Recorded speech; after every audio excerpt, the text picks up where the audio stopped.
Hello संग माने welcome to my channel. आज आम बनइबा गुड़ चकुली सेटा बिरी आ अरुआ चाउल नहीं कि मुझे बिरी को भिजे नहीं एबे आम ग्राइंडर जार रे बिरी और चाउल को देनबा।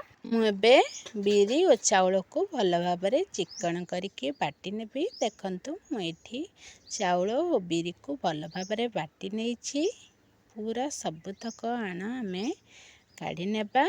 से आमे चुन चुन करी काटी रखिदेबा। नड़िया को पकेबा। देखंतु एमिति सेप रे नड़िया पकेले मते बहुत भल लगे।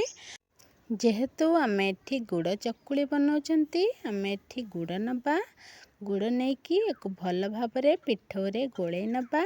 गुड़ और नड़िया जमिति भल भाव पिठौरे मिसी जिवो। एठी आमर भल भाव मिसी जाइछि। एबे आमे कड़ाई रे किछि तेल नहीं जिबा। तेल गरम होबा पई छाड़ीदेबा। सेथिरे आमे एबे पिठौ को नहीं जिबा। पिठौ को दे सारिबा परे आमे एको ता ऊपरे किछि चेरी को काटी मु रखिथिली ताको सजेई नबा। देखंतु एमिति भल भाबरे चेरी को सजेई नेबे। पिठाटा सुंदर देखा जिवो। जदि कोनोसी जिंस हमको देखिबा को सुंदर लगे सेटा खाइबा को मध्य सुंदर लागिबो। मु एबे को घोड़े नउची। एठी हमर पिठा दी साइड हे जाइछि। गोटे साइड हे जाइथिला मु तेनो आ गोटे साइड लौटे नेथिली। एबे मु कड़ाई रे आउ किछि तेल नै कि आउ गोटे पिठा को एमिति दे नेछि। देखंतु या ऊपर मध्य किछि डेकोरेशन करनबा। आपण एठी चाहिए बादाम भी पके परबे। मो पाखरे चेरी थिला सेथि जोगु मो चेरी को यूज कर देछि।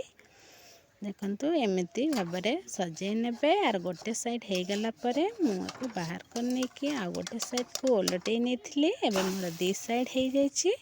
एठी मोर सब पिठा बनिकी रेडी हो जाइछि। देखंतु केते स्पंजी बनिछि। थरे एभलिया ट्राई करी देखंतु। जदि भल लागु थाए मो चैनल को लाइक शेयर सब्सक्राइब करंतु। रहिली जय जगन्नाथ।